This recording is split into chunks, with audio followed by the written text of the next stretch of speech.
Hello everyone, I am Dr. Kajal Mundada. Dear friends, in our life, memories play a very significant role. These can be the memories of different people, different incidents, or different places. Our hometown or our native place is one such place whose memories we always cherish in our heart, and it becomes the inseparable part of our life. Now, today we are going to discuss a poem entitled Small Towns and Rivers, written by Mamang Dai. The poem also talks about the hometown of the poet, but it is not simply the narration, but it talks so many things about the hometown. A very sensible poet like Mamang Dai very beautifully has talked about her native town in the poem Small Towns and Rivers. Mamang Dai is a modern Indian poet from northeast region of India. She is a poet, novelist, journalist and former civil servant from Itanagar, Arunachal Pradesh. Mamang Dai was born in the Adi tribal community of Arunachal Pradesh and was raised up in close vicinity of nature. Mamang Dai writes in English as well as in Adi language. A multi-talented poet, Mamang Dai had been the recipient of Sahitya Akademi Award in 2017 and the Padma Shri Award in 2011. A multi-talented poet as she is, her work has the fragrance of her people and her land and the nature surrounding her hometown. The present poem, Small Towns and Rivers, is taken from the collection The River Poems published in 2004. Before we start our reading of this poem, it's very important for us to understand a few concepts in the background. Now, the first one is that the poet talks about the river in the poem, as the title also has the word river. Now, river in the title and in the poem is not simply a river, but it is a very significant phenomenon in the lives of the people who live around the river or whose towns are situated on the banks of the rivers. So river in this poem is not simply a river, but it represents the nature surrounding the town. The second concept which we must understand to understand this poem properly is the concept of pantheism. What is pantheism? Pantheism is a belief system.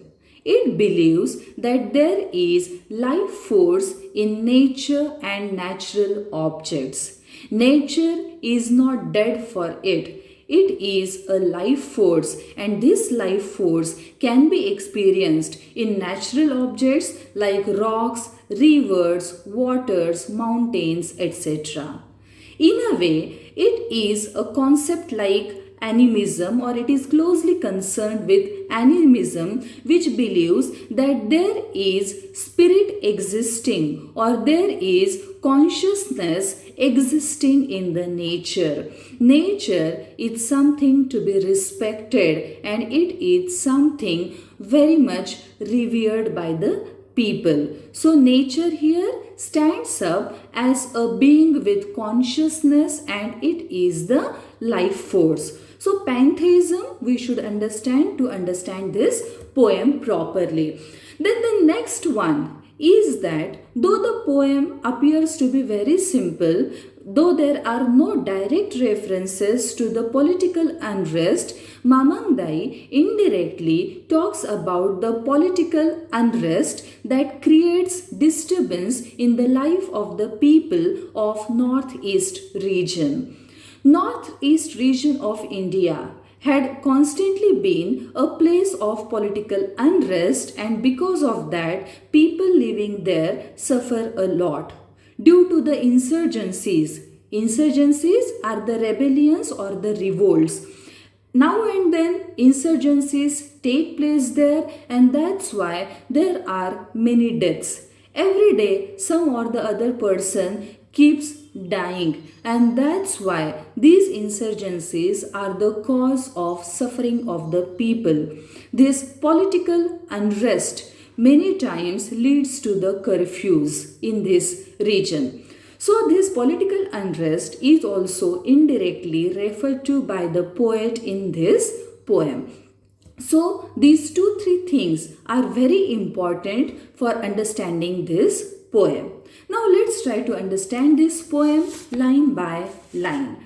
The title of the poem is Small Towns and Rivers. The title is quite simple. Here, the poet is very anxious to speak about her hometown. Let's see what the poet says.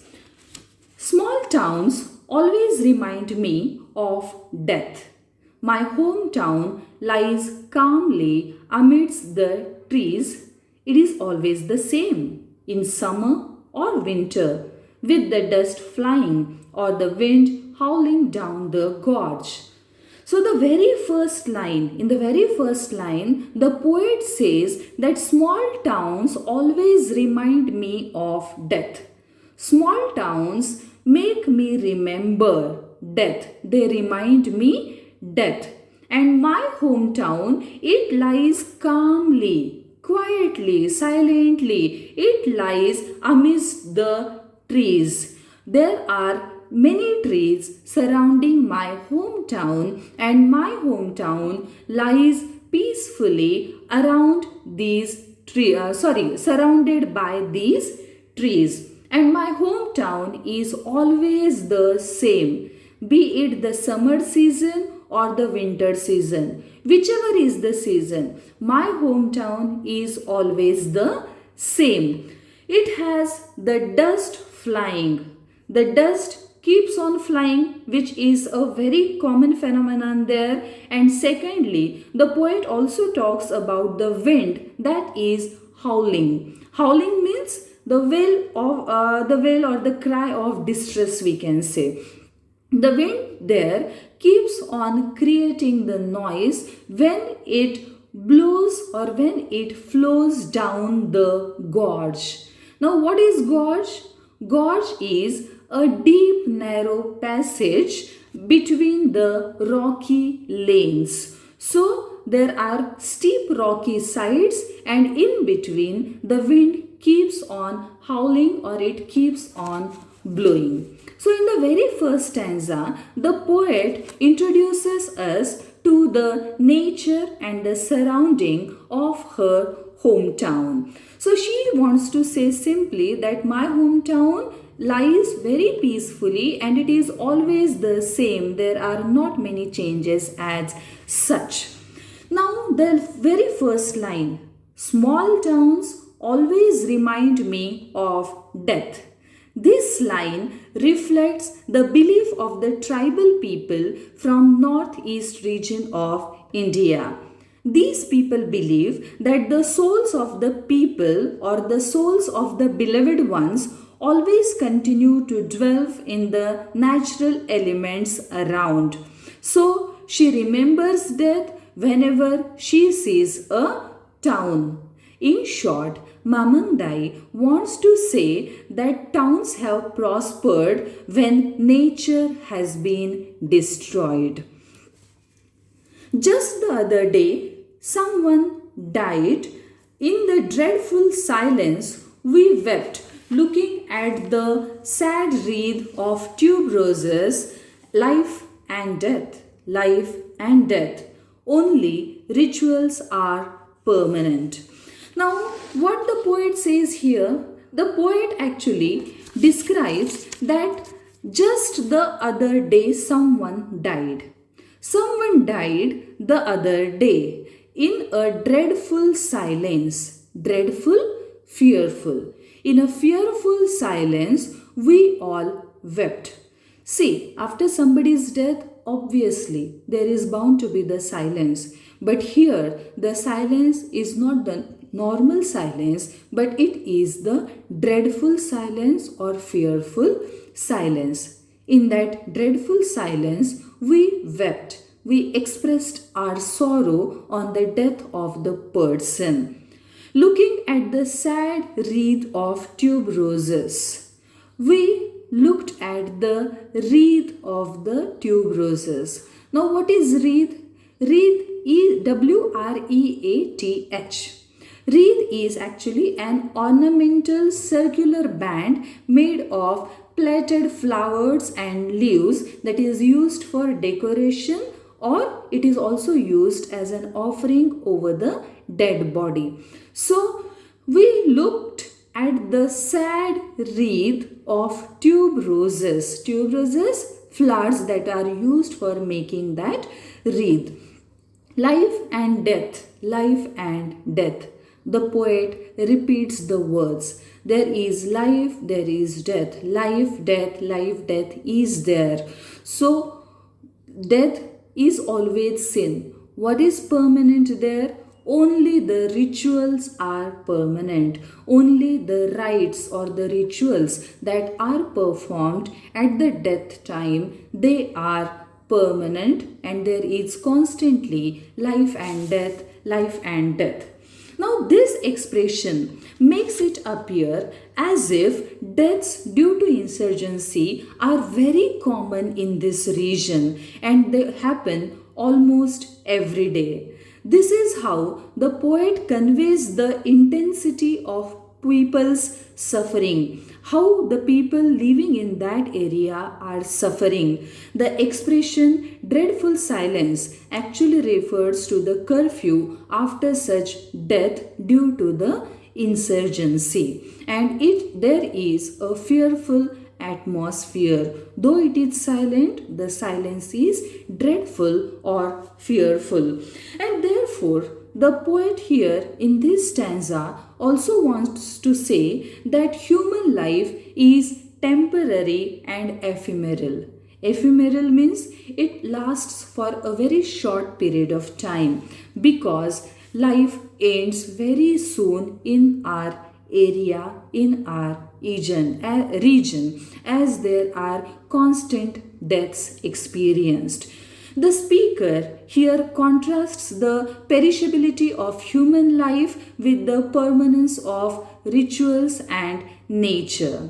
The tribal rituals had been in existence since time immemorial, and they had been passed on from one generation to the next generation from years and years. Since thousands of years, we can say these rituals had been passed on from one generation to the next generation, and thus they have a sort of permanence in contrast to the human life, which is caught in the vicious cycle of life and death. Life is there, but death also is there. It indicates that human life is very short, whereas the rituals are permanent. And that's why the poet says life and death, only the rituals are permanent. Let's now move on to stanza 3. The river has a soul. In summer, it cuts through the land like a torrent of grief. Sometimes, I think it holds its breath, seeking a land of fish and stars. The poet says the river has a soul. As we have already talked about the concept of pantheism, which believes that there is consciousness, there is life force in the nature. River here represents nature. So the poet says that the river has a soul, and in summer it cuts through the land. Obviously, the river, it flows on the land, it cuts through the land like a torrent of grief. Now the comparison is established. What the poet says? The poet says river flows just like a torrent of grief. Torrent is actually violent flow of something. Here it is the violent flow of grief. So what the poet says, the river flows not in a normal way but as a violent flow of grief.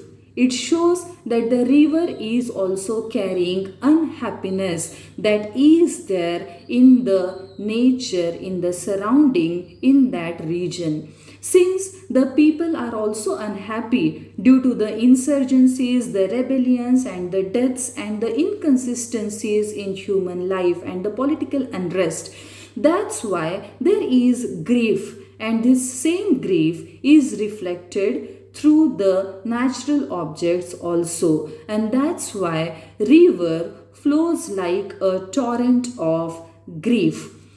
Sometimes I think it holds its breath. The poet says that sometimes I think that the river holds its breath. For what? Seeking a land of fish and stars. It is as if the river wants to reach to a place which is a land of fish and stars.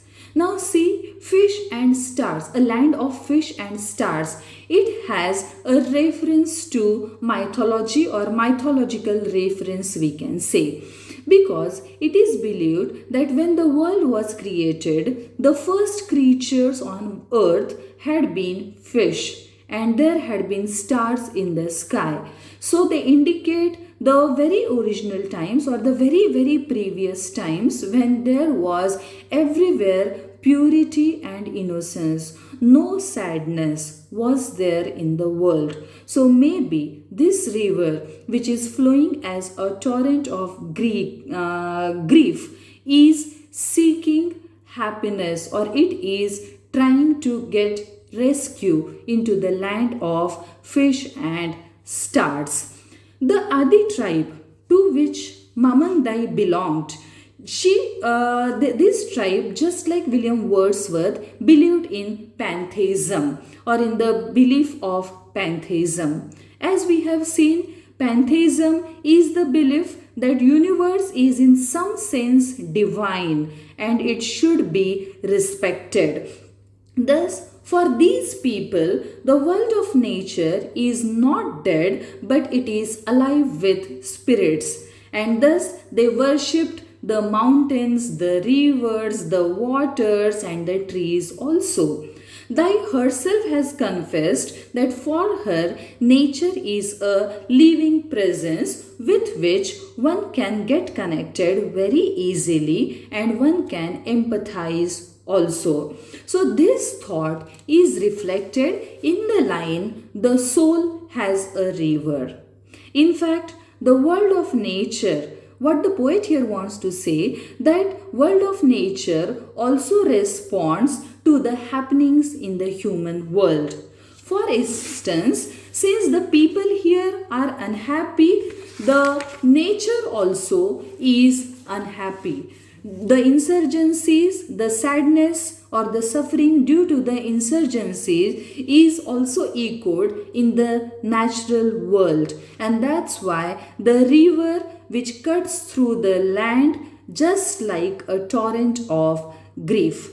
The erosion of culture and tradition in the northeast saddens, and thus it holds its breath and it seeks a land of fish and stars. The land of fish and stars refers to the river's desire to escape into the mythological or mythical, we can say, better to say mythical land when universe was being created and everything was pure. The next stanza, stanza 4, again has the same line, the river has a soul. When the same line is repeated in one stanza and the another one, the line is known as refrain. So we can say that here in stanza 3 and 4, both of them start with the same refrain. It is the river has a soul. Stanza 4. The river has a soul. It knows stretching past the town, from the first drop of rain to dry earth and mist on the mountain tops. The river knows the immortality of water. So here the poet says the river has the soul and it knows everything, right from the first drop of the rain to the dry earth and up to the mist on the mountain tops. Everything is known to the river as it keeps on stretching from past the town. From past the town, the river starts flowing, and that's why it knows everything. And it knows everything because it has a soul in it. There is a life force working in the river. The river knows immortality of water. The poet is convinced with the thought of the immortality of water. Though humans are mortal, natural life, natural vegetation is immortal on this earth. So the speaker here contrasts the transient nature of human life and endeavors with the eternity of nature.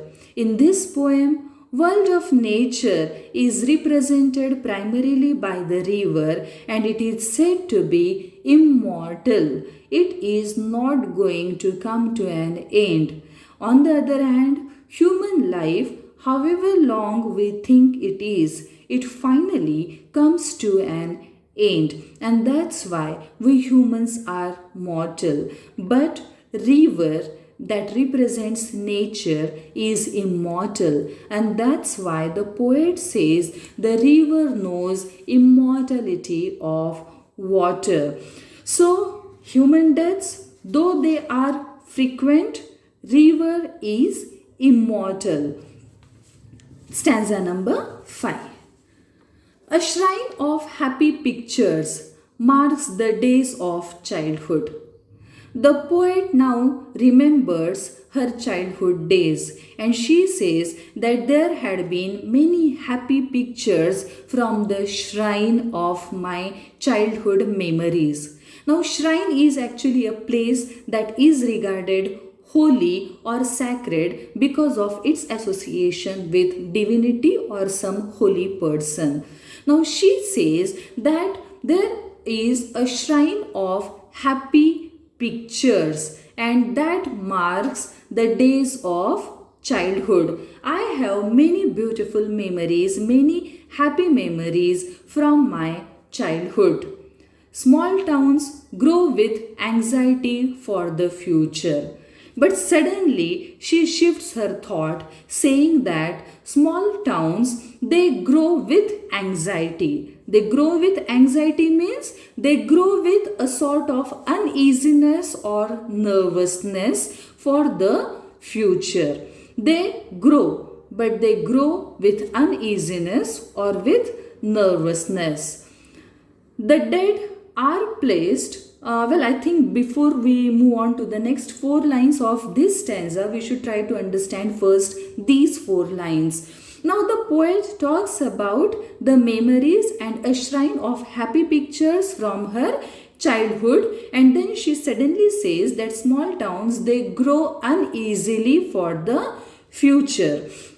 The poet here celebrates rich culture and rituals of Northeast region. However, the speaker also expresses lament or sorrow because these perennial rituals, the rituals and traditions, they are threatened by modernization. And that's why she says that because of the modernization, the small towns, though they grow, they are uneasy because their rituals, their traditions, their age-old customs, they may or may not exist with the rising modernization, and that's why there is anxiety in the mind of the poet, and that anxiety is very finely reflected here. The fear of modernization, the fear of modernization gulping the traditions, age old traditions, rituals, and customs. And that's why the poet says small towns grow with anxiety for the future. The dead are placed pointing west. When the soul rises, it will walk into the golden east, into the house of the sun. Now, here in these lines, the poet is talking about a ritual that is performed at the time of somebody's death. If a person is dead, how his dead body is placed? The poet says the dead are placed pointing west. So, the dead bodies are placed with their heads in the west direction or in the westward way. They are placed. Why? There is some intention or there is some belief of the people. The people believe that when the soul rises, it will walk in the golden east. The golden east is the house of the sun or the heaven, we can say. So it was the belief of the Adi tribal community that if you place the dead body westwards, when the soul rises, it moves in the direction of the east, that is, it moves towards the heaven. So in a way, Mamang Dai here also has tried to mention the age-old tradition. Thus, through her poem, the poet in fact tries to she wants to secure these rituals against the waves of time, against the modernization. In these rituals or in this poem, actually memory plays a very important role. The northeastern tribal communities have largely followed oral culture. Now, oral culture is followed not only by the Adi tribal community, but when we look at the ancient literature in India also, we find that our literature or the knowledge, it was transmitted from one generation to another generation through oral passing only or through oral tradition only. Writing in fact came very late to India, and that's why we have words like Shruti and Smriti. What is Shruti? Shruti is to listen and Smriti is to remember.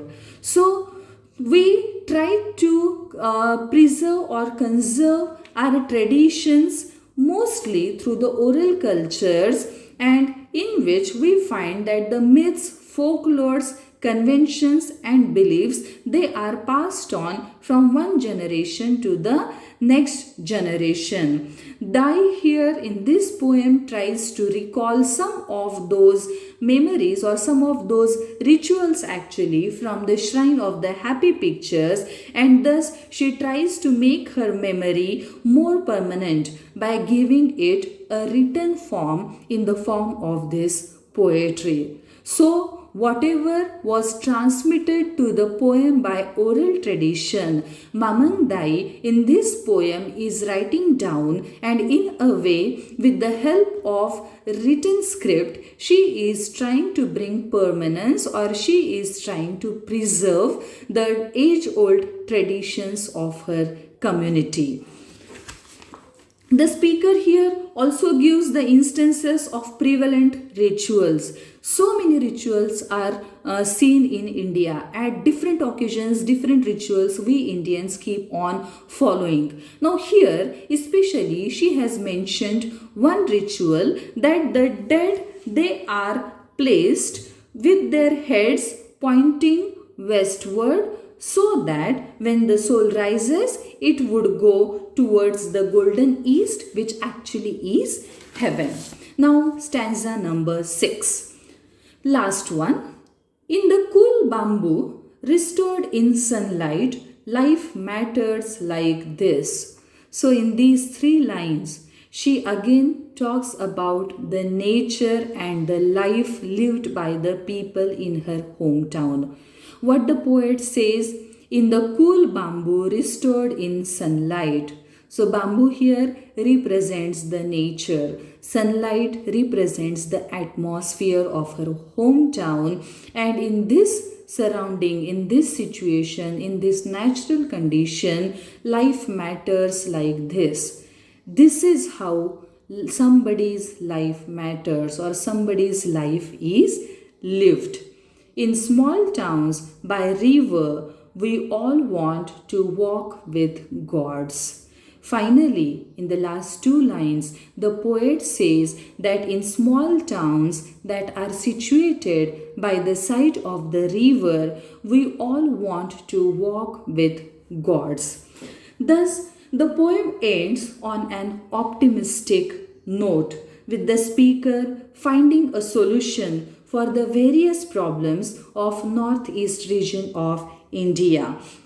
In adherence to their age-old culture, rituals and spirituality. There we find that there is inclination towards spirituality, where the poet says that we want, even if the situation is of political unrest, the life is full of sufferings, still we want to walk in these small towns by the rivers with the gods. So, the spiritualism also has entered in the last line, and it also forms a very important part in the lives of the people living in the northeast region. So, in this way, we have come to the end of the poem. We find that from stylistic aspect also, the poem is just a masterpiece. The poem is a modern poem, we can say. It is a specimen of modern poetry and it has no specific metrical form as such. It is largely written in the free verse, and though it is written in free verse, actually there are certain instances of wonderful rhyming that we can experience in stanza 1, where the poet has made use of the words like summer, winter, that rhyme together, or we have also the words like flying, howling. These actually create the internal rhyme system. But when we look at the stanza form, we find that there are 6 stanzas, but all of them are of uneven lengths. One stanza can be of 2 lines or 3 lines. Some stanza is of 5 line or 6 line or 8 line. So there is no uniform pattern of number of lines in a stanza followed by the poet, and it is a modern free verse. Then next we can say that there is extensive use of repetition and alliteration in the poem. The example of repetition is in the line life and death, that is in stanza number 2, and also in stanza number 3 the word sometimes is repeated. So these are the instances of repetitions. Refrain, we have already talked about that the poem makes use of a refrain in stanza number 3 and stanza number 4. Refrain is a line that is repeated mostly at the beginning of the stanza. So stanza 3 and stanza 4 have same line. The river has a soul, that is used as a refrain by the poet. Then we also find that poet has very beautifully made use of imagery in this poem. There is some beautiful imagery related to the world of nature, like the wreath of tuberoses, mist on the mountain tops, cool bamboo restored in sunlight. After use of imagery, we also find that the poet has made use of many figures of speech or different poetic devices as such. For example, in stanza number 2, the poet says the sad wreath of tuberoses. Now, it is not that the wreath is sad. Wreath cannot be sad. It is actually, here the poet actually wants to say that people who are actually present at that funeral, they are sad. But instead of saying sad people, the poet says sad wreath of tuberoses. So we find the adjective sad is transferred from its proper place or from its proper word to something else or to another word. So this is an instance of transferred epithet. The line, the sad wreath of tuberoses, is an example of transferred epithet where sad, the word, is transferred from its original place to the wreath of tuberoses. Then secondly, we have the metaphorical expression torrents of grief. The grief actually here is not of the river, but it is the grief of the people of the northeast region of India. So, in a way, metaphorically, the poet has made use of the expression torrents of grief. Then we have the instance of repetition that we have already seen in the words like life and death, and then sometimes, sometimes. The same line, life and death, is also an instance of antithesis. Antithesis is a figure of speech where two contradictory concepts, here life and death, they are put in the same line. Thus we find that this poem makes use of beautiful imagery. It is a modern free verse and it makes use of different poetic devices like transferred epithet, antithesis, metaphorical expressions, and also the repetition. Now to talk about various themes. The first theme is love of one's own hometown. The poet very beautifully has talked about the memories of her small town in the Arunachal Pradesh. Then second theme is discussing the political unrest and the suffering of the people. Though this is not the direct theme of the poem, but indirectly, especially in the second stanza, the poet in a pointed way has talked about the political social unrest and the sufferings of the people due to the insurgencies. So that can also be taken as one of the themes of this beautiful poem. Then the next theme is celebrating nature and natural life. We have already seen how pantheism appears very dominant in this poem, and pantheism becomes the belief of Mamang Dai. She feels that nature has the life force, and that's why how important nature is for the people of Adi tribal community of northeast part of India. At the same time, the poet talks about the immortality of nature versus mortality of human life. Man's life is fragmentary, whereas natural life is permanent. So, there is the contrast set between man and nature. Another very prominent theme of the poem is the preservation and conservation of nature. Through this poem, Mamang Dai has made a strong appeal to the readers and to the general public to preserve and conserve the nature. It is her strong belief that towns develop only when the nature is destroyed, and that's why a very prominent theme of this poem is preservation and conservation of nature. So that's all about this poem. I hope you have understood this poem. Thank you.